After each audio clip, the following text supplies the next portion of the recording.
Hi guys, it's Natalie. Today we're going to talk about one of the most subtle mistakes that leaders can make when trying to strategize the course of the ministry they've been entrusted.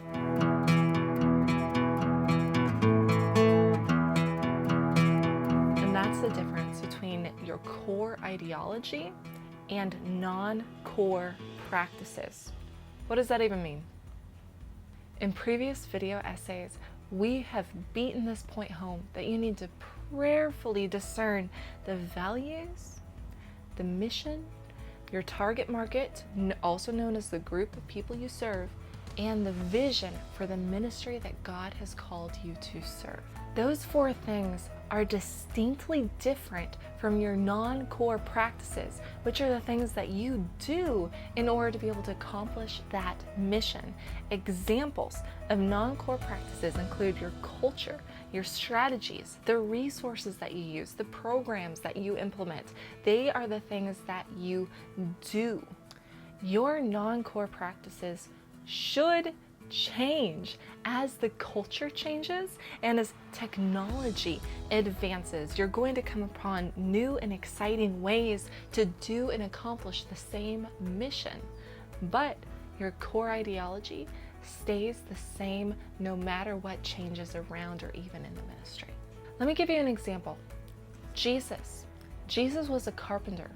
What is the core ideology of carpentry? One of the defining things about carpentry is that you work with wood. You're not working with metal because that would have made you a blacksmith. You're not working with clay because that would have made you a potter. You work with wood when you do carpentry. It is one of the core ideology principles of carpentry itself. If you were to use any other material, it would no longer be what it is. There's another classic rule for carpentry. Measure twice, cut once. When you're doing that kind of work, you need to make sure that you are striving for excellence. It's no fun to sit on a wobbly chair. If the joists in a home are not properly fitted, it could cause leakages, or worse, the whole thing could collapse.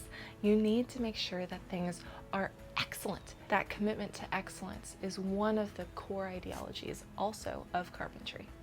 Even your knowledge on what kind of wood that you need to use is essential to the job. Some types of woods will warp, some of them need to be cured properly, and you need to know those basics of the very material that you're using in order to make sure that the work that you do is not shoddy. Those are some of the basic core values, the ideology of carpentry.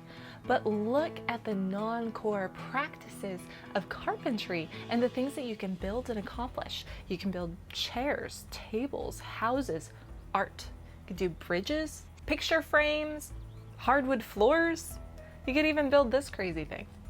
It's amazing. And what's even more amazing too is that carpentry technology has advanced a lot since the time of Jesus. The introduction of new metals and new materials and glues and bindings means that we've been able to do a lot more with the same basic concepts and principles. But the core ideology of carpentry still remains the same. It's the same today as it was back when Jesus was also a carpenter. In fact, we can anticipate that unless the human race stops using wood, that the core ideology of carpentry is going to continue into way in the future, in spite of the many technological advances that we're going to continue to hopefully enjoy. This example of carpentry with its core and how it's different from its practices and the things that you can make should give you a hint also too on how that can work with your ministry. You have a core, something that is never going to change in spite of technological advances, in spite of cultural shifts, but your practices will change. In fact, your practices need to change. And let's say, hopefully, they will change because your ministry starts growing, which means you have more access to more funding.